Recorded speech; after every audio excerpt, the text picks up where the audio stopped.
দেশের স্কুল কলেজের শিক্ষার্থীরা এই জুলাই গণ অভ্যুত্থানের ভ্যানগার্ড। স্বৈরশাসনের দম্ভ গুড়িয়ে দেখা দেয় মুক্তির দিশা।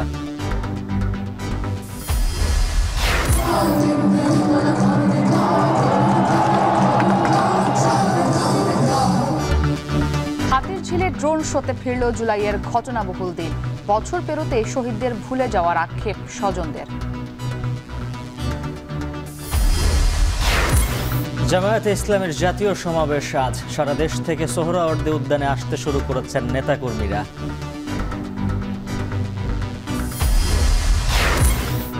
রিজার্ভ বৃদ্ধি ও আমদানি কমায় চাহিদা কমেছে ডলারের। বাজার ঠিক রাখতে কিনছে কেন্দ্রীয় ব্যাংক। খোলা বাজারে তদারকির তাগিদ। মৌসুমী বৃষ্টিতে ভয়াবহ বন্যার কবলে ভারত, পাকিস্তান, দক্ষিণ কোরিয়া ও সাইবেরিয়া। তলিয়েছে বহু গ্রাম, ব্যাপক ক্ষয়ক্ষতি।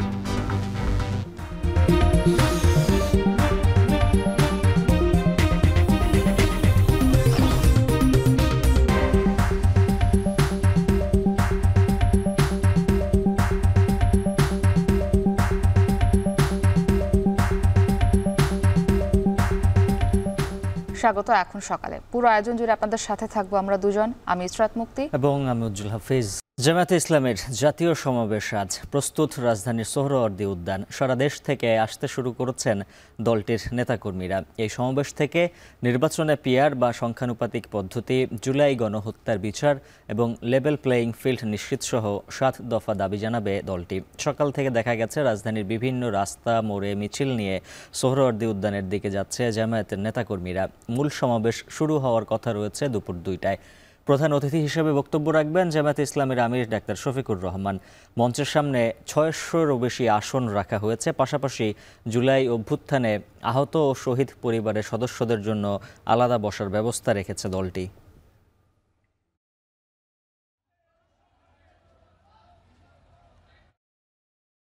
পুরো দেশ যখন ভয় আর নিস্তব্ধতায় থমকে আছে, তখন বাঁধ ভাঙা সাহসে জনতাকে জাগিয়ে তোলে স্কুল কলেজের শিক্ষার্থীরা।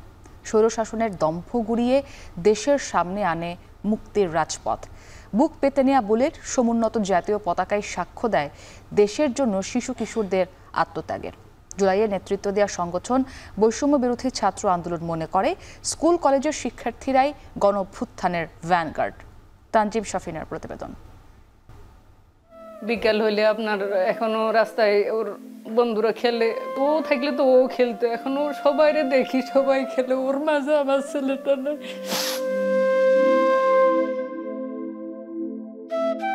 অঙ্কুরেই ঝরে গেল কত স্বপ্ন, সব মায়া পেছনে ফেলে অসীমে পাড়ি দিয়েছে সূর্য সন্তান। বিপ্লবের বছর পেরিয়েও সন্তানকে একবার ছুঁয়ে দেখার আকুতি শহীদ জননীর বাকি জীবনের সঙ্গী। মন ভাইয়া কোথাও থেকে আসবো, এর দৌড়ে আসি, এর ব্যাট নিয়ে যাইবো, এর সাইকেল নিয়ে যাইবো, এ খেলতে যাইবো।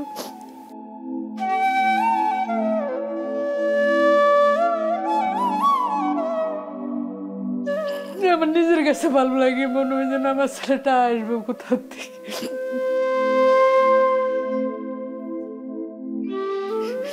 এত পছন্দের সাইকেল, 1 বছর ধরে ভেবে পড়ে আছে, সাইকেলটা আর নড়ে না। ওকে কুল ছাড়া করি নাই এরকম। বন্ধুদের সাথে কোথাও গেলেও আমরা সময় বেঁধে দিতাম। আন্দোলনের সময়টা যেটা হয়, ও হঠাৎ করে অনেক বড়দের মতো কথা বলা শুরু করে।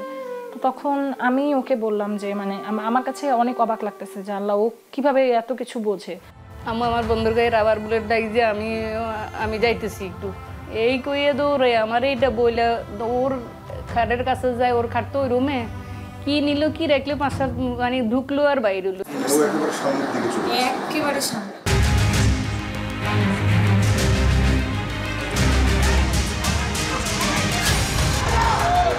শেষ পোস্ট যেটা আমরা দেখতে পাই ওর আইডিতে, সেটা হচ্ছে যে একটা আপুকে, তন্নি আপুকে ঢাকা ইউনিভার্সিটিতে মারলো না লাঠি দিয়ে, আর নাক মুখ থেকে রক্ত পড়তেছিল। ওই ছবিটাও শেয়ার দিয়ে বলতেছিল মনে হচ্ছে এটা ওর বোন। তো ও মূলত ওর বোনদেরকে নিয়ে অনেক সেন্সিটিভ ছিল। আর এই যখন দেখছে যে আন্দোলনে মেয়েদের গায়ে হাত তুলছে, ও এটা নিতে পারেনি। ও এটা একদমই পছন্দ করে না, সহ্য করতে পারে না।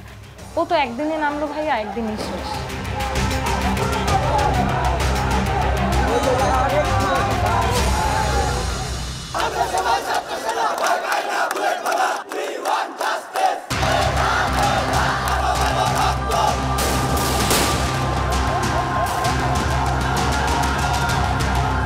2024 সালের অভ্যুত্থানে যখন সারা দেশ থমকে ভয় আর নিস্তব্ধতায়, তখন প্রথম জেগেছিল স্কুল কলেজের শিক্ষার্থীরা। অভিভাবকের চোখ পালিয়ে শিশু কিশোররাই কাঁধে তুলে নেন দেশ রক্ষার দায়িত্ব।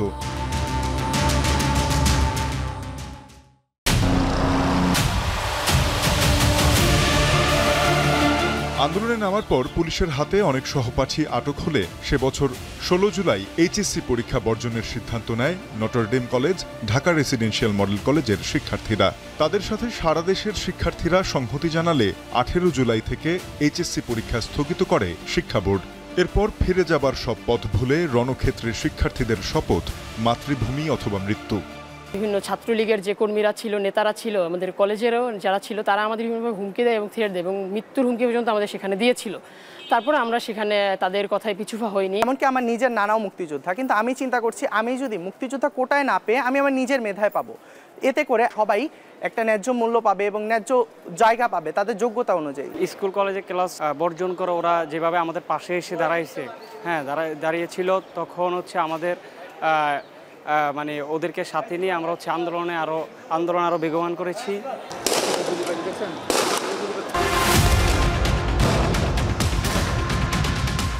স্কুল কলেজের শিক্ষার্থীদের ক্ষোভ সামাল দিতে ব্যর্থ হলে কর্তৃত্ববাদী রাষ্ট্র বেছে নেয় কাপুরুষোচিত পথ। রাইফেলের নলে লক্ষ্যবস্তু করা হয় শিশু কিশোরদের। 20 তারিখ যখন আমরা কারফিউ ভঙ্গ করি, তখন কিন্তু মানে আমরা যারা আছি 25 থেকে 30 তাদেরকে টার্গেট করা ছাড়াও সাধারণত 15 থেকে আপনার 25 বছর পর্যন্ত ছেলেপেলেদেরকে টার্গেট করে কিন্তু গুলি করা হয়েছিল। রাত 3টের সময় বাসা থেকে এবং আমার এক সিনিয়র ভাইকে তুলে নিয়ে যাইয়া আমাকে ওই জায়গায় পৌরসভার ভিতরে অনেক মারধর করছে। আমাদের গ্রুপ ছিল, তো সেই গ্রুপ ধরে আমাদের ফোন ট্র্যাক করে আমাদেরকে শনাক্ত করতো, তারপরে আমাদেরকে অনেক নির্যাতন করতো এবং বাসা থেকে তুলে নিয়ে আসতো। আমাদের যখন আহত ভাইরা যখন হাসপাতাল দিকে যাবে তখন তাদেরকে নেওয়ার সময় আমাদেরকে আটকে দিত, এরকম আর কি। তখন আটকে দিতে হাসপাতালের পাশে আমাদেরকে আটকে রেখে আমাদের ফোন সব জব্দ করে, আইডি কার্ড জব্দ করে, পরে মোবাইল ফোন নিয়ে আমাদেরকে মেরে হুমকি দিয়ে, অস্ত্র দেখিয়ে, ভয় দেখিয়ে পরে পুলিশের হাতে আমাদেরকে উঠিয়ে দিয়েছে। আমাদের অনুপ্রেরণা হিসেবে কাজ করেছে ঠিকই, কিন্তু আমাদের একদিকে ভয়ও লেগেছে যে আমাদের স্নেহের অনুজ আমাদের জন্য এসে তারা যদি কোনো আহত বা তাদের জন্য কোনো অনাকাঙ্ক্ষিত ঘটনা ঘটে, আমাদের তাদের পরিবারকেও তো কৈফিয়ত দিতে হবে বা বলতে হবে, আমরা কি বলবো।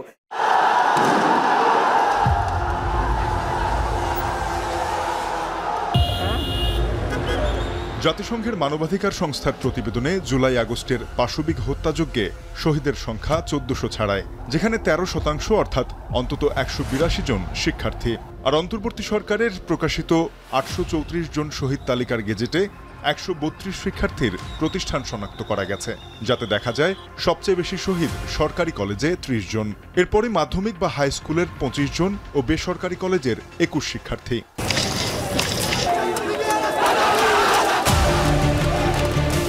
প্রতিষ্ঠান হিসেবে সবচেয়ে বেশি শহীদ কবি নজরুল সরকারি কলেজ, নর্দান বিশ্ববিদ্যালয়, সরকারি তোলারাম কলেজ নারায়ণগঞ্জ, ফেনী সরকারি কলেজে।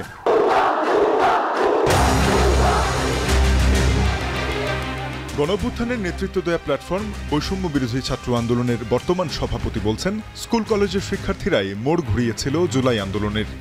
ওরা যখন এক্সামগুলো বয়কট করতেছিল, শিক্ষা প্রতিষ্ঠানগুলো তো বলতেছিল আর আমরা ক্লাসে যাব না, ওরা চলে এসেছে, ওরা শাহবাগ সহ প্রত্যেকটা জায়গায়, প্রত্যেকটা মোড়ে ব্লকেটগুলো, এটার মেজর পার্টে কিন্তু আসলে ছিল স্কুল কলেজের শিক্ষার্থীরা। যখনই দেখবেন যে কোনো একটা ক্রাইসিস মোমেন্ট আসবে, এই ছেলেমেয়েগুলো সামনে আসতেছে। বাট আমরা ওদেরকে বলেছি যে মাঝমোড় লেখাপড়ার দিকে ফোকাস করতে, ইউনিভার্সিটি লেভেলে আসুক, তারা আমাদের সাথে কানেক্টেড।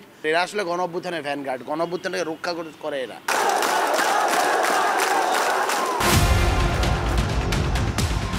বুলেটের সামনে জাতীয় পতাকা হাতে দাঁড়িয়েছিল ওরা। কেউ ধাওয়া খেয়ে প্রাণ দিয়েছে অচেনা গলিতে, ছিল কলেজের প্রথম বর্ষের ছাত্র, ছিল এইচএসসি পরীক্ষার্থী, কেউ বা স্কুলের গণ্ডি পেরোবার আগেই বরণ করেছে শাহাদাত। মাতৃভূমির সর্বস্তরে অনিয়ম আর দুঃশাসনের বেড়াজাল ভাঙতে প্রাণ দিয়েছিল মোহাম্মদপুর মডেল কলেজের সৈকত, আদর্শ একাডেমির আনাস, ঢাকা রেসিডেন্সিয়াল মডেল কলেজের ফাইয়াজের মতো সারা দেশের স্কুল কলেজের শিক্ষার্থীরা। তাদের এই আত্মত্যাগের মূলে ছিল দেশ পরিবর্তনের আকাঙ্ক্ষা।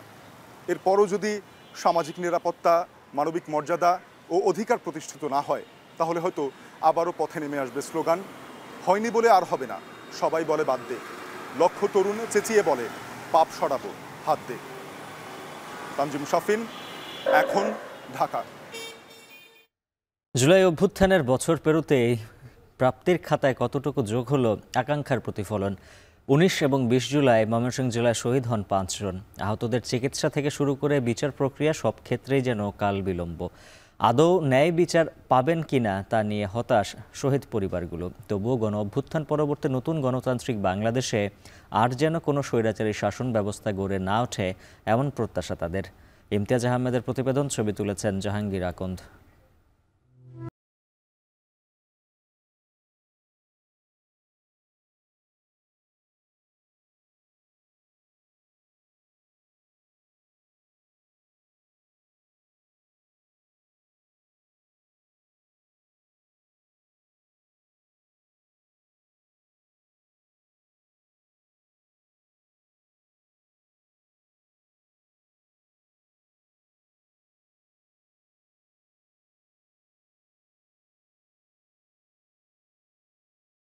অর্ধশতক। ও বাসা থেকে বেরো যাচ্ছে, আমি বাসায় ঢুকছি। এই মুহূর্তে আমি ওর সাথে কিছু কথোপকথন করি। কোনো এক পর্যায়ে আমি একটা কাজের কথা বলি, ও আমার শেষ বলে, আব্বা কালকে সকালে করে দিই। ওর সাথে এরপরে আর ওর মৃতদেহ স্যার আমি আর ওর সাথে কথা বলতে পারি না। এই শেষ। 5 জুলাই ময়মনসিংহে গোপন বৈঠক করে আনন্দমোহন কলেজের শিক্ষার্থীরা। পরিকল্পনা মতো 6 জুলাই মিছিল নিয়ে টাউন হল মোড়ের উদ্দেশ্যে বের হন তারা। পাশাপাশি বাংলাদেশ কৃষি বিশ্ববিদ্যালয়েও শুরু হয় আন্দোলন। রেলপথ অবরোধ করে আন্দোলন চলে দিনের পর দিন। প্রথম দিকে জনসমাগম কম থাকলেও 16 তারিখের পর স্ফুলিঙ্গের মতো আন্দোলন ছড়িয়ে পড়ে পুরো জেলায়। 16, 17 ও 18 জুলাই প্রশাসন এবং তৎকালীন রাজনৈতিক দলের রক্তচক্ষু উপেক্ষা করে 20 থেকে 30 হাজার ছাত্র জনতার মিছিলের স্লোগানে ছেয়ে যায় গোটা ময়মনসিংহ। ময়মনসিংহে আসলে আন্দোলনটা শুরু হয় মূলত আমাদের জুলাই মাসের 6 তারিখ থেকে। 6 তারিখের আগে আমরা 5 তারিখ রাত্রে আনন্দমোহন কলেজের মাঠে আমরা একটা মিটিং করি। তো ওই মিটিংয়ে সিদ্ধান্ত হয় যে আমরা আনন্দমোহন কলেজের গেটের সামনে আগামীকাল অর্থাৎ 6 জুলাই আমরা একটা মানববন্ধন এবং বিক্ষোভ মিছিল করব। এই সরকার অভ্যুত্থানটা কতটুকু ধারণ করে এটা নিয়ে আমাদের ডাউট আছে। তুলনামূলক শক্তিশালী গোষ্ঠী তারা তাদেরকে অধিষ্ঠিত করার দিকে আগাইছে। শেখ হাসিনা দীর্ঘদিনে যে ফ্যাসিজম এখানে কায়েম করছিল, এই প্র্যাকটিসটা 5 তারিখের পরে একটা গোষ্ঠী করছে এখানে, যার কারণে আমাদের আসলে অভ্যুত্থানের চেতনা যেটা ছিল সেটা ভুলণ্ঠিত হয়েছে।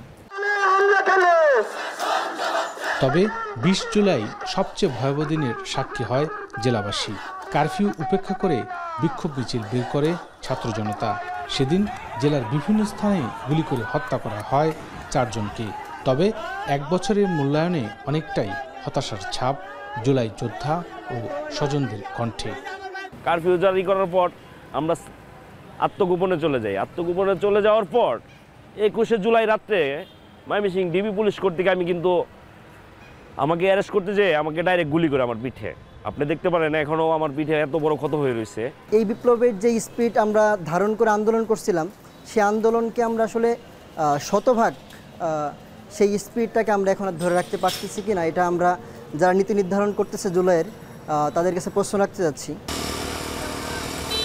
গৌরীপুরে ময়মনসিংহ কিশোরগঞ্জ মহাসড়কের কলতাপাড়া বাজারে ছাত্র জনতার বিক্ষোভ মিছিলে যোগ দিতে 20 জুলাই সকালের নাস্তা খাওয়ার বাহানায় মায়ের আঁচলের গিট খুলে 50 টাকা নিয়ে বাড়ি থেকে বের হয় বিপ্লব হাসান।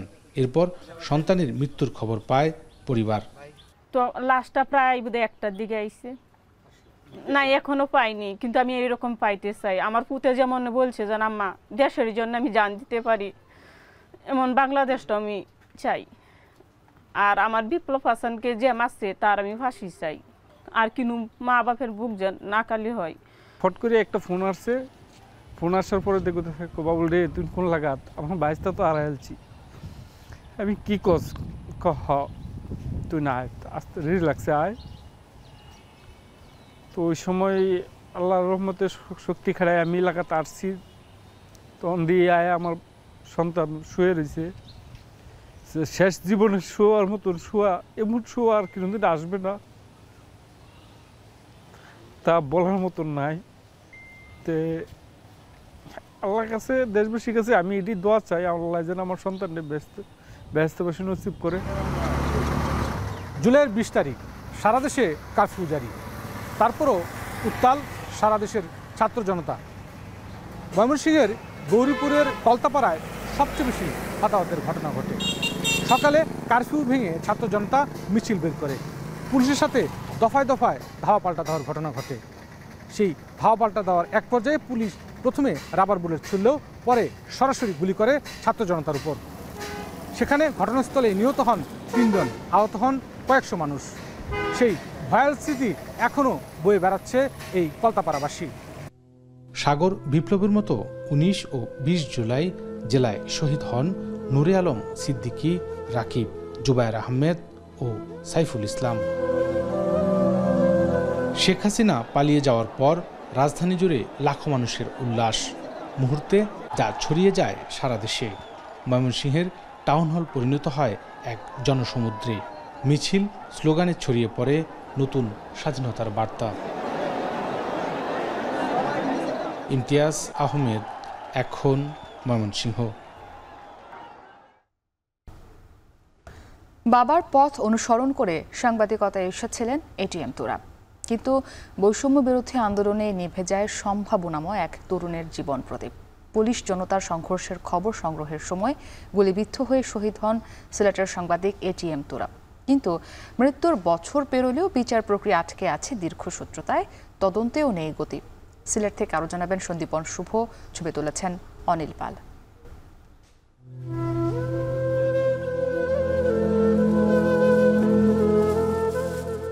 স্মৃতির পাতায় বন্দি ক্যামেরা, ছবি সম্বলিত পরিচয়পত্র, হাতঘড়ি আর রেকর্ডার। সংবাদ সংগ্রহের জন্য এসব নিয়েই ছুটতেন পথে প্রান্তরে। সংগৃহীত তথ্য যে টেবিলে বসে সম্পাদনার কাজ করতেন তাও আছে সযত্নে। শুধু নেই সেই টেবিলে বসে কিবোর্ডে খটখট শব্দ তোলা মানুষটি, যার নাম আবু তাহের মোহাম্মদ তুরাব।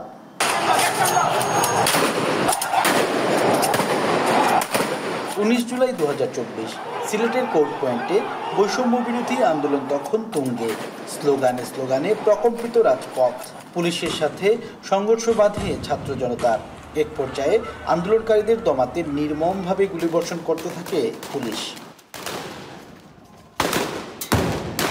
শ্রাবণের সেই দিনে পুলিশ বৃষ্টির মতো গুলিবর্ষণ করতে থাকলেও ভয়ডরহীনভাবেই পেশাগত দায়িত্ব পালন করছিলেন তুরাব। সংঘর্ষের এক পর্যায়ে হঠাৎ করে গুলিবিদ্ধ হন তিনি। গুরুতর আহত অবস্থায় উদ্ধার করে হাসপাতালে নেন সহকর্মীরা, কিন্তু শেষ রক্ষা আর হয়নি। অকালেই নিভে যায় অমিত সম্ভাবনাময় এক সাংবাদিকের জীবন প্রদীপ। তুরাবের পরিবারের সদস্যদের এখন সময় কাটে তার স্মৃতি আঁকড়ে ধরে আর স্বজন হারানোর বেদনা নিয়ে। তার মৃত্যুর 1 বছর পেরোলেও মামলার বিচার প্রক্রিয়া নিয়ে অনেকটাই হতাশ শহীদ পরিবারের সদস্যরা। বৈষম্যহীন মুক্ত একটা বাংলাদেশ চেয়েছিলাম, আমিরও চেয়েছিলাম, আমরাও ছিলাম। এই যে বৈষম্য বাংলাদেশের যে আমরা যে আমাদের ফ্যামিলি যে রক্ত দিয়েছে, জীবন দিয়েছে, ওটাই আমাদের সার্থকতা। প্রকাশ্য দিবালোকে যাকে হত্যা করা হয়েছিল, ভিডিও ফুটেজ আছে, সব কিছু আছে। তো ন্যায় যে এভাবে মারছেন তাদেরকে নিয়ে আইনের আওতায় নিয়ে আসা হয় যেন। তুরাবের মৃত্যুর পর মামলা হলেও অপরাধীদের কেন আইনের আওতায় নেওয়া হচ্ছে না তা নিয়ে প্রশ্ন তুলছেন সিলেটের সাংবাদিক নেতৃবৃন্দরাও। এখানে বড় ধরনের একটা ষড়যন্ত্র ছিল এবং আমরা তো বারবার বলি যে তুরাবকে পরিকল্পিতভাবে হত্যা করা হয়েছে। সুষ্ঠু তদন্তক্রমে প্রকৃত অপরাধী যে বা যারা হোক, এরা যত বড়ই হোক, এদের জন্য শাস্তি নিশ্চিত করা হয়। শহীদ তুরাব শুরুতে যোগ দেন মফস্বল শহরের একজন ফটো সাংবাদিক হিসেবে। পরে নিজ মেধা ও যোগ্যতায় হয়ে ওঠেন একটি জাতীয় দৈনিকের স্টাফ রিপোর্টার। সিলেটের সাংবাদিক পাড়ায় খ্যাতি ছিল উদীয়মান সাংবাদিক হিসেবে। বিয়ের মাত্র 2 মাসের মাথায় প্রাণ হারানো তুরাব স্বজন ও প্রতিবেশীদের কারো কাছে ছিলেন পরম স্নেহের, আবার কারো কাছে ছিলেন পরম শ্রদ্ধার। মনের মাঝে ভাই খুব আক্ষেপ লাগছে যে ছোটো ভাই আমরা, তার বিয়ার 1.5 মাস পরে মারা গেছে। তার মতো ফুয়া আসলে এই গ্রামও আর একটা তোকে পাওয়া সম্ভব না, বুঝছেন না। আর হে অত্যন্ত একটা বালা ফুয়া, আর হে কোনো সময় আসলে খেউরর যে জগড়াঝাটি, খেউরর লগে জগড়াঝাটি নিজে তো কোনো সময় করতো না। তারে অন্যায়ভাবে গুলি করিয়া তারে হত্যা করা হয়েছে। আমরা চাই আর কি মানে তার কুনি যারা তারা দৃষ্টান্তমূলক শাস্তি। সময়ের সঙ্গে শুকিয়ে গেছে শহীদ সাংবাদিক তুরাবের রক্তের দাগ, পালাবদল হয়েছে ক্ষমতার, কিন্তু স্বজনদের অপেক্ষা কেবল ন্যায় বিচারের। সন্দীপন শুভ, এখন, সিলেট। জুলাই গণ অভ্যুত্থানের বর্ষপূর্তি উপলক্ষে 18 July private university resistance day উপলক্ষে হাতিরঝিলে চলচ্চিত্র প্রদর্শনী, জুলাইয়ের গান ও ড্রোন শো প্রদর্শনী হয়। নানা আয়োজনে দর্শকরা যেন ফিরে গেলেন জুলাইয়ের ঘটনাবহুল সেসব দিনে। জুলাই শহীদদের স্বজনদের অভিযোগ, মাত্র 1 বছরেই শহীদদের ভুলতে বসেছে মানুষ। শাহাদাত অব্রের প্রতিবেদন।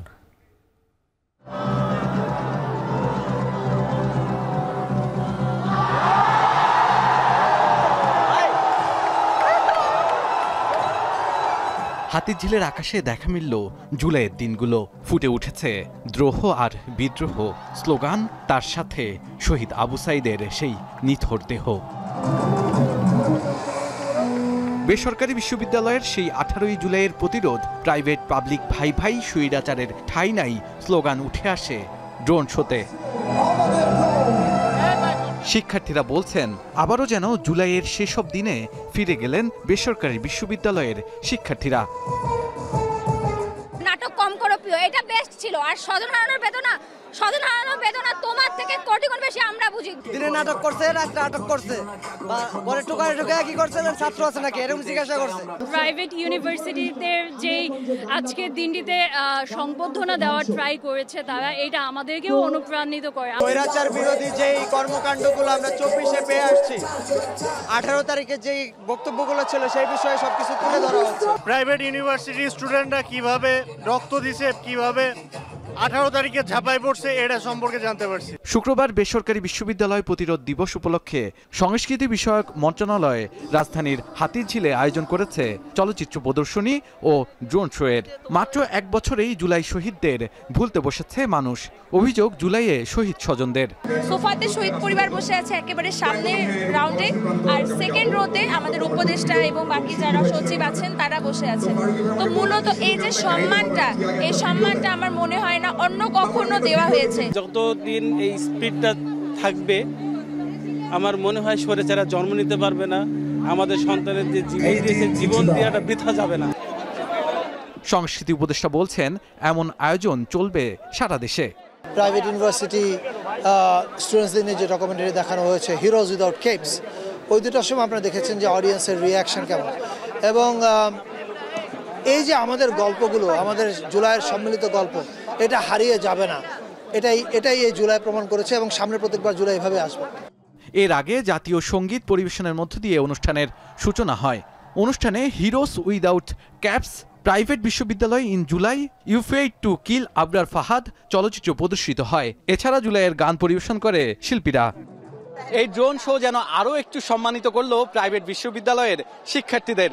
জুলাই আন্দোলনে প্রাইভেট বিশ্ববিদ্যালয়ের শিক্ষার্থীদের অবদান মনে করিয়ে দিয়েছে আকাশের বুকে এই ড্রোন শোটি, যার কারণে অনেকাংশেই সম্মানিত বোধ করছেন এই প্রাইভেট বিশ্ববিদ্যালয়ের শিক্ষার্থীরা। তারা বলছেন এ ধরনের আয়োজন আরও বেশি হওয়া প্রয়োজন। শাহাদাত অব্র, এখন, ঢাকা। দীর্ঘদিন পর দেশের মুদ্রা বাজারে ডলারের দাম কমার খবর চাউর। তবে বাজার স্থিতিশীল রাখতে কেন্দ্রীয় ব্যাংক 48 কোটি ডলার কেনার পর ফের বাড়ল দাম। এ নিয়ে 3 বছরে ডলারের বিপরীতে টাকার অবমূল্যায়ন প্রায় 41%। কেন্দ্রীয় ব্যাংকের প্রতিবেদন বলছে রিজার্ভ বৃদ্ধি ও আমদানি কমায় ব্যবহার কমেছে ডলারের। তবে খোলা বাজারে বেশি দামে বিক্রি হচ্ছে ডলার সহ অন্যান্য মুদ্রা, যা মনিটরিংয়ের দাবি জানিয়েছে সিপিডি। শাহিরুল ইসলাম সাগরের প্রতিবেদন। দেশে 86 টাকায় মার্কিন ডলার বিক্রি হয়েছে 2022 সালে। বর্তমানে যার দাম কিছুটা কমলেও তা গড়ে 121 টাকা। হিসাবের খাতা বলছে 3 বছরে টাকার অবমূল্যায়ন ঘটেছে 40.70%। 2 মাস আগে আইএমএফের শর্ত পূরণ ও অর্থনীতির সুফল পেতে মুদ্রাবাজারে মার্কিন ডলারের দাম বাজার ভিত্তিক করেছে কেন্দ্রীয় ব্যাংক, যার কিছুটা সুফল পাওয়া যাচ্ছে। সঙ্গে রেকর্ড প্রবাসী আয়, রিজার্ভ বেড়ে যাওয়া সহ রপ্তানির বিপরীতে আমদানি কমে যাওয়ার প্রভাব রয়েছে। বর্তমান সময়ে সেই টাকার বিপরীতে ডলারের দাম কিছুটা কমে এসেছে। এখন বর্তমানে সেটির দাম 120-21 টাকার মধ্যেই রয়েছে। তো এই যে ডলারের দাম যে কমার পেছনে যে কারণগুলো কি সেটি জানার চেষ্টা করব। বাজার নিয়ন্ত্রণে রিজার্ভ থেকে 50 কোটি ডলারের তহবিল গঠনের পরও দাম যেন অস্বাভাবিক না বেড়ে যায়, সেজন্য নজরদারি করছে কেন্দ্রীয় ব্যাংক, যার অংশ হিসেবে আন্তঃব্যাংকের ডলার দাম বিশ্লেষণ করে মধ্যবর্তী দাম নির্ধারণ করে কেন্দ্রীয় ব্যাংক।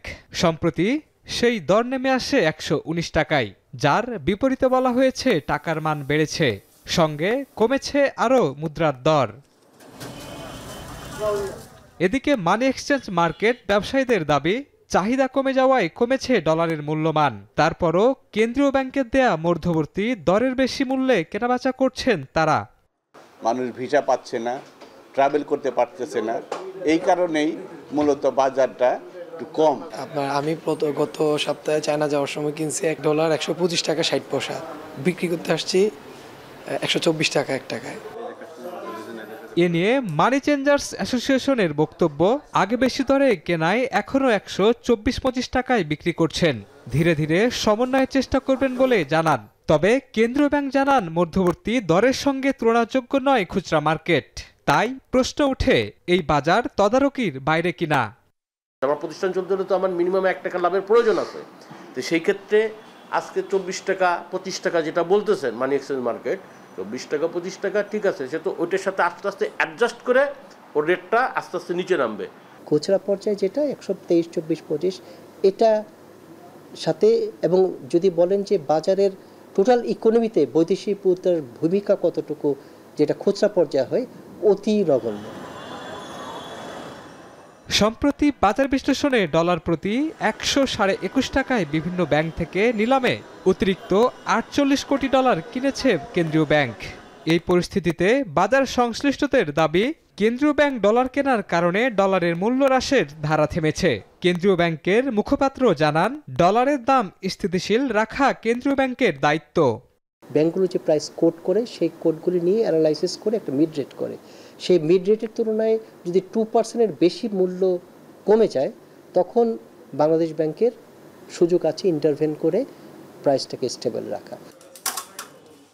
গবেষণা সংস্থা সিপিডি সামগ্রিক পরিস্থিতিতে অন্তর্বর্তী ব্যবস্থায় ডলারের বিপরীতে টাকার মান বৃদ্ধিকে ইতিবাচক দেখলেও বলেন, খুব বেশি উল্লসিত হওয়ার কিছু নেই। অন্যদিকে খুচরা বাজার মনিটরিংয়ের দাবি করেন কেন্দ্রীয় ব্যাংকে। এখন যে জায়গায় ডলারের রিজার্ভটি, সেটা হচ্ছে ম্রিয়মান অর্থনীতিতে ম্রিয়মান কর্মকাণ্ডের জন্য কম আমদানি, তার কারণে আমরা এক ধরনের ইতিবাচক অবস্থা দেখছি। এটিতে খুব বেশি উল্লসিত হওয়ার কিছু নেই। খোলা বাজারের যে রেটের পার্থক্য, সেটা এখনও যথেষ্ট বেশি। সেই জায়গায় হয়তো কেন্দ্রীয় ব্যাংকের পক্ষ থেকে খোলা বাজারে মনিটরিংয়ের বিষয়টি দেখতে পারে। সম্প্রতি বাংলাদেশ ব্যাংকের এক প্রতিবেদনে আমদানি কমার তথ্য উঠে এসেছে, ফলে রিজার্ভ কম ব্যবহার হওয়ায় কমেছে ডলারের মূল্য। শাহিনুল ইসলাম সাগর, এখন, ঢাকা।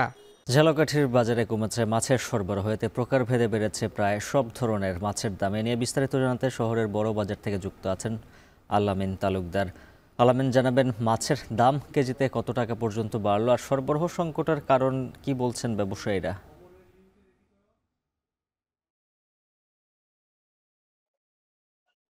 ধন্যবাদ উজ্জ্বল। আসলে স্থানীয় নদ নদীতে দেশীয় প্রজাতির যে সমস্ত মাছ, সে মাছের তো আসলে দেখাই নেই। সে কারণে বাজারে দেশীয় মাছের সরবরাহ একেবারেই কম। আর পাশাপাশি চাষের যে মাছ, ঘেরগুলিতে যে মাছ চাষ হয়, এখন আসলে ব্যবসায়ীরা বলছেন যে এখন রেণু থেকে পোনা উৎপাদনের সময় এই সঠিক মৌসুম না থাকায় এখন চাষের মাছেরও কিছুটা সংকট দেখা দিয়েছে। এ কারণে চাষের মাছ বাজারে সরবরাহ কমে গেছে।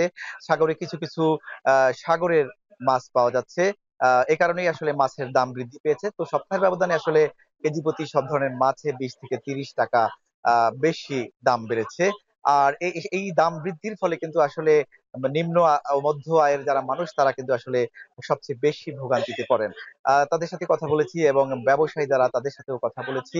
তো আজকের বাজারে আসলে বিক্রি হচ্ছে এমন কিছু মাছের দাম আমি আগে জানিয়ে নিচ্ছি। উজ্জ্বল, আজকের বাজারে যদি ইলিশ মাছের কথা বলি, কিছু কিছু ইলিশ মাছ পাওয়া যায়, তবে ছোট সাইজের ইলিশ মাছ বিক্রি হচ্ছে 700 টাকা কেজিতে, এবং 1 কেজি সাইজের যে ইলিশ রয়েছে, সেই ইলিশ বিক্রি হচ্ছে 24 থেকে 2500 টাকা কেজি দরে। এবং সবচেয়ে বেশি যে মাছটি সাধারণ মানুষ কিনে, পাঙাশ, সেটি বিক্রি হচ্ছে 180 থেকে 250 টাকায়। এবং চাষের তেলাপিয়া মাছ বিক্রি হচ্ছে 200 থেকে 250 টাকা কেজি দরে। চাষের শিং মাছও কিন্তু বিক্রি হচ্ছে 450 থেকে 500 টাকা কেজি দরে। এবং বিভিন্ন প্রজাতির যে চিংড়ি মাছ রয়েছে, 700 টাকা থেকে শুরু করে 1000 টাকা দরে সেই সমস্ত চিংড়ি মাছ কিনতে পাওয়া যাচ্ছে। এবং সাগরের সুরমা মাছ, যেটি 160-70 টাকায় সবসময় কিনতে পাওয়া যায়, সেটিও এখন 20-30 টাকা বেড়ে আজকের বাজারে বিক্রি হচ্ছে 200 থেকে 220 টাকায়। এবং সাগরের কোরাল মাছ, সেটি বিক্রি হচ্ছে 400 থেকে 50 টাকায়, পোয়া মাছ আছে 500 থেকে 550 টাকা, এবং তুলার ডাঁটি যেটি পাওয়া যায় সেটি হচ্ছে 400 থেকে 500 টাকা, এবং অন্যান্য মাছেও কিন্তু 20 থেকে 30 টাকা বাড়ছে। তবে ক্রেতারা বলছেন যে নিয়মিত বাজার মনিটরিং করা গেলে এই দাম কিছুটা নিয়ন্ত্রণে থাকতো। এই ব্যবসায়ীরা বলছে আসলে তারা বাজারে বেশি দামে কিনলে বেশি দামে বিক্রি হয়, এছাড়া তাদের কিছু করণীয় নেই। উজ্জ্বল, ঝালকাঠি থেকে আমার কাছে এই ছিল মাছ বাজার পরিস্থিতি সবশেষ। যমুনার নদী ভাঙনের খবর নতুন কিছু নয়। বছরের পর বছর নদী গর্ভে বিলীন গ্রামের পর গ্রাম, ঘরবাড়ি। জামালপুরের মাদারগঞ্জের পাকরুল গ্রামে যমুনার ভাঙন রোধে চলছে জিও ব্যাগ ডাম্পিং। তবে ভাঙন এলাকা থেকে বালু তুলে ভরা হচ্ছে জিও ব্যাগ। এ যেন কইয়ের তেলে কই ভাজা। বাকিরা জানাবেন জুয়েল রানা।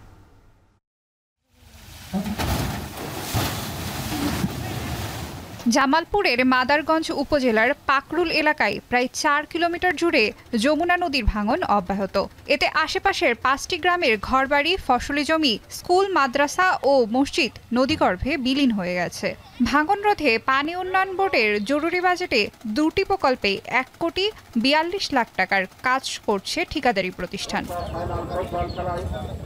যেখানে জিও ব্যাগ ফেলে ডাম্পিং করা হচ্ছে, তার 100 গজ দূর থেকে নদীর মাছ থেকে বালু তুলে নদীর পাড়েই ফেলা হচ্ছে। স্থানীয়দের অভিযোগ, নদীর মাঝখান থেকে বালু তুলে সেই বালু নদীর পাড়ে ফেললে ভাঙন রোধে কোনো কাজেই আসবে না। দ্রুত স্থায়ী বাঁধ নির্মাণের দাবি তাদের।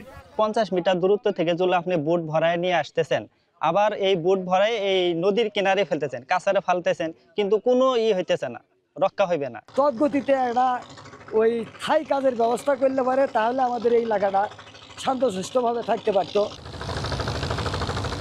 মাদারগঞ্জের পাকরুল, হিদাগাড়ি ও মানিকতাইর এলাকার ভাঙনের চিত্র নতুন কিছু নয়। যমুনার ভাঙন রোধে স্থায়ী বাঁধ নির্মাণের দাবি ভাঙন কবলিত মানুষের। অন্যদিকে এমভি মাওয়া নামের ড্রেজার মেশিনের কর্মকর্তা জানান, পানি উন্নয়ন বোর্ডের মত অনুযায়ী বালু তুলছেন তারা। নদী ভাঙনটা বন্ধ হলে আঙ্গুর জন্য যথেষ্ট। আমগরে যদি ঠাই নাড়া হয়ে যায় তাহলে তো আঙ্গের অসুবিধা, আঙ্গের কই যাব কিছু মাচার। দৈনিক 3 টিপ দেই, টিপে 10,000 টাকা পাই। আমরা নদীর মাছ খেতে তুলে নিয়ে আসি, নিয়ে এসে আমরা এই জায়গায় ফেলি। নদী থেকে বালু তোলার অনুমতি আছে কিনা এ বিষয়ে 2টি ঠিকাদারি প্রতিষ্ঠানের সঙ্গে মোবাইল ফোনে যোগাযোগ করলে তাদের কোনো বক্তব্য পাওয়া যায়নি। তবে চেয়ারম্যান জানান, উপজেলা প্রশাসনের নির্ধারিত 500 মিটার সীমানার বাইরে থেকে তোলা হচ্ছে বালু। আশেপাশে 500 মিটার মধ্যে কোনোদিন বালু তোলা যাবে না, সেটা অলরেডি আমি আসছি, আসার পরে বলে দিছি যে আমার এখানে আমার 1 নং চরপাগদি ইউনিয়নে পাকরুলের ওয়ার্ডের ভিতরে এর ভিতর থেকে না বালু আপনি অন্য জায়গা থেকে আপনি তার কিনে নিয়ে আসেন, যদি করেন সেই ব্যবস্থা করে নিয়ে আসবেন। নির্বাহী প্রকৌশলী জানান, ভাঙন ঠেকাতে জরুরিভাবে জিও ব্যাগ ফেলা হয়েছে। নদীর মাঝখান থেকে ঠিকাদারি প্রতিষ্ঠান বালু তুলে পাড়ে ফেললে তাদের বিরুদ্ধে ব্যবস্থা নেওয়া হবে। বৈধ জায়গা বাদ দিয়ে আমার বালু নেওয়ার কোনো এখতিয়ার ঠিকাদারের নাই, এবং যদি কেউ করে থাকে সে ব্যাপারে প্রয়োজনীয় আইনানুগ ব্যবস্থা নেওয়া হবে। নদী ভাঙনের শিকার পরিবারগুলোর দাবি, নদী শাসনের নামে সরকারি টাকা অপরিকল্পিতভাবে পানিতে না ফেলে দ্রুত টেকসই পরিকল্পনার মাধ্যমে স্থায়ী বাঁধ নির্মাণ। এখন জামালপুর। মৌসুমে বৃষ্টিতে ভয়াবহ বন্যার কবলে পাকিস্তান, ভারত, দক্ষিণ কোরিয়া ও রাশিয়ার সাইবেরিয়া। পাকিস্তানে বন্যায় মৃতের সংখ্যা বেড়ে দাঁড়িয়েছে 159 জনে। ভারতের আজমির শহরে বেশ কয়েকটি হাসপাতালে পানি ঢুকে ব্যাহত হচ্ছে চিকিৎসা সেবা। এছাড়া দক্ষিণ কোরিয়ায় টানা 3য় দিনের মতো ভারী বৃষ্টিতে তলিয়ে গেছে গ্রামের পর গ্রাম। ব্যাপক ক্ষয়ক্ষতি হয়েছে দেশটির ফসলের জমি। জাহানারা ভুইয়ার প্রতিবেদন। মৌসুমী বৃষ্টি ও এর প্রভাবে বন্যায় বিপর্যস্ত দক্ষিণ এশিয়ার ভারত, পাকিস্তান, সাউথ কোরিয়া ও চীন। সবচেয়ে নাজেহাল দশা পাকিস্তানের পাঞ্জাব প্রদেশের। দেয়াল ধসে ও বিদ্যুৎ স্পৃষ্ট হয়ে বহু মানুষের প্রাণহানি হয়েছে বলে জানায় প্রাদেশিক সরকার। আর গেল জুনের শেষ থেকে পাঞ্জাব জুড়ে বন্যায় মৃত্যু হয়েছে 1.5 শতাধিক মানুষের। পাঞ্জাব ছাড়াও বন্যা পরিস্থিতির অবনতি হয়েছে লাহোর, ফয়সালাবাদ, ওকারা ও সাহিওয়ালে। ক্ষতিগ্রস্ত হয়েছে 1000-এর বেশি বাড়িঘর। এছাড়াও ফসলের জমি তলিয়ে যাওয়ায় আর্থিক ক্ষতির মুখে পড়ার শঙ্কা হাজারো কৃষকের। আগামী 2-3 দিন এসব প্রদেশে বৃষ্টিপাত আরও বাড়বে বলে পূর্বাভাস দিয়েছে দেশটির আবহাওয়া বিভাগ। बारिश हुई है परसों, बारिश का पानी, नाले का पानी सारा मेरे घर में आया, मेरे सिर से ऊपर था पानी। बच्चों को तो मैंने ऊपर भिजवा दिया पराए घर में, सामान मेरा ख़राब हो गया सारा। इतना नुकसान हुआ है। जो सब हैसियत है वो तो बर्दाश्त कर लेगा, लेकिन यहाँ गरीब लोग हैं जिनकी इताअत नहीं है बर्दाश्त करने की, और किसी इदारे ने पूछा भी नहीं। चलो पाकिस्तानी है, पूछ ही लो, कुछ दांत रसी कर लो, दे कुछ नहीं सकते, दांत रसी कर दो, मगर यहाँ पे कोई भी नहीं है। পাকিস্তানের পাশাপাশি ভারতের বেশ কিছু রাজ্যেও দেখা দিয়েছে বন্যা। বন্যার পানিতে তলিয়ে গেছে রাজস্থানের আজমির শহর। কয়েকটি হাসপাতালের ভেতরে ঢুকে পড়েছে পানি, এতে ব্যাহত হয়েছে চিকিৎসা সেবা। रास्ते के अंदर 1.5 2 फुट टांगों में भरा पड़ा, हम भी बड़ी मुश्किल से गाड़ी निकाल के लेकर अस्पताल का बहुत बुरा हाल है। जगह जगह पानी भरा पड़ा पूरे वार्ड के अंदर, ऊपर नीचे, और यहाँ घुटनों से भी ज़्यादा पानी भरा हुआ है। हालात बहुत नाजुक है, रास्ता बिल्कुल ब्लॉक हो चुका है, गाड़ियों में पानी भर रहा है। যমুনা ও গঙ্গার পানি বিপদসীমার কাছ দিয়ে প্রবাহিত হওয়ায় উত্তরপ্রদেশের প্রয়াগরাজে বন্যার আগাম সতর্কতা জারি রয়েছে। এছাড়াও হিমাচলের বন্যা পরিস্থিতির অবনতি হয়েছে বলে জানিয়েছে দুর্যোগ ব্যবস্থাপনা কর্তৃপক্ষ। টানা তৃতীয় দিনের মতো প্রবল বৃষ্টিতে তলিয়ে গেছে দক্ষিণ কোরিয়াও। এ পর্যন্ত বেশ কয়েকজনের মৃত্যুর খবর পাওয়া গেছে। নিরাপদে আশ্রয় নিয়েছে প্রায় 5000 মানুষ। ব্যাপক ক্ষয়ক্ষতি হয়েছে দেশটির ফসলি জমির। মৌসুমী বৃষ্টিতে তলিয়ে গেছে রাশিয়ার সাইবেরিয়ার বেশ কয়েকটি গ্রাম। পানির নিচে শতাধিক বসতবাড়ি। দুর্গতদের নিরাপদে সরিয়ে নিতে কাজ করছে উদ্ধার কর্মীরা। জাহানারা ভুঁইয়া, এখন বিশ্ব।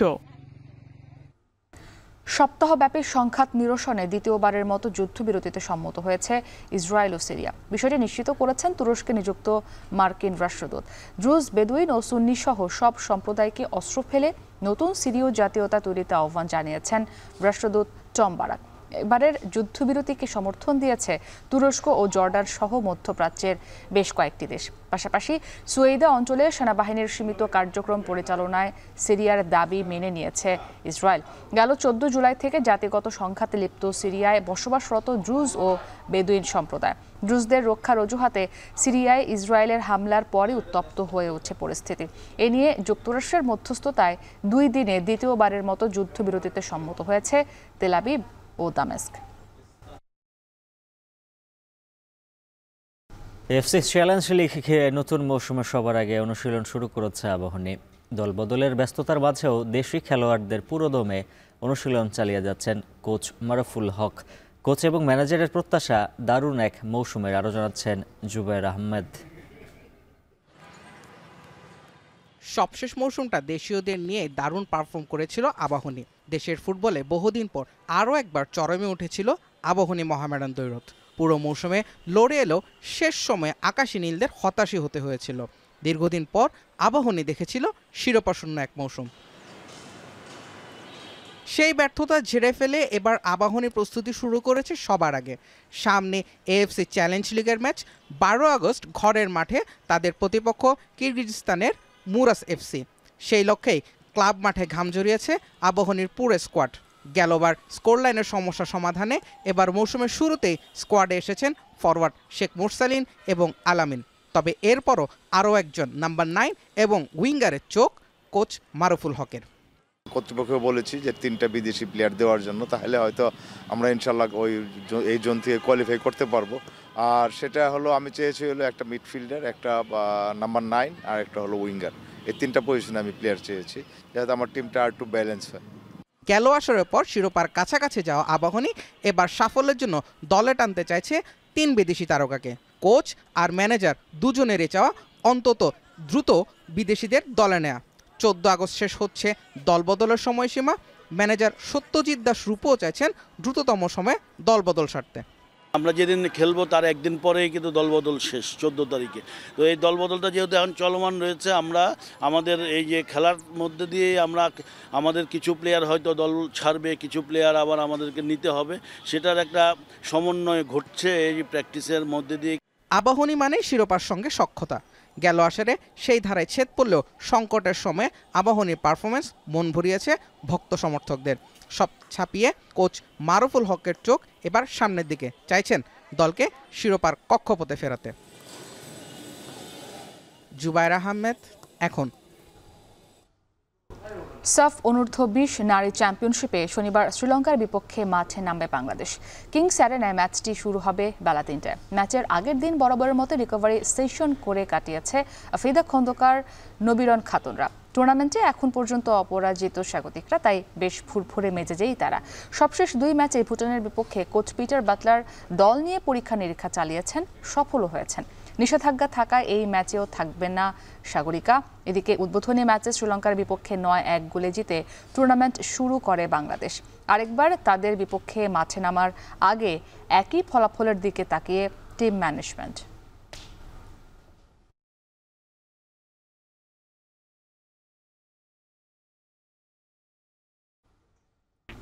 শেষ করবো এখন সকাল। তার আগে শিরোনামগুলো আরো একবার।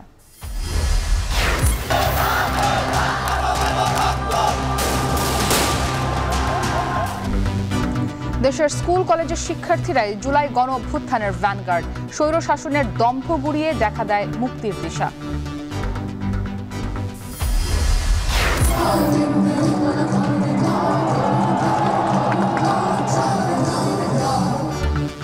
হাতিরঝিলে ড্রোন শোতে ফিরল জুলাইয়ের ঘটনাবহুল দিন। বছর পেরোতে এই শহীদদের ভুলে যাওয়ার আক্ষেপ স্বজনদের।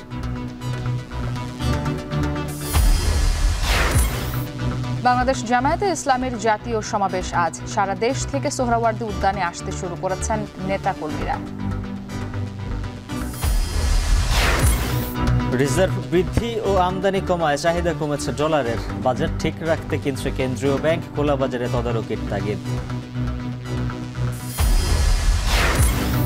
এবং মৌসুমী বৃষ্টিতে ভয়াবহ বন্যার কবলে ভারত, পাকিস্তান, দক্ষিণ কোরিয়া ও সাইবেরিয়া। তলিয়েছে বহু গ্রাম, ব্যাপক ক্ষয়ক্ষতি।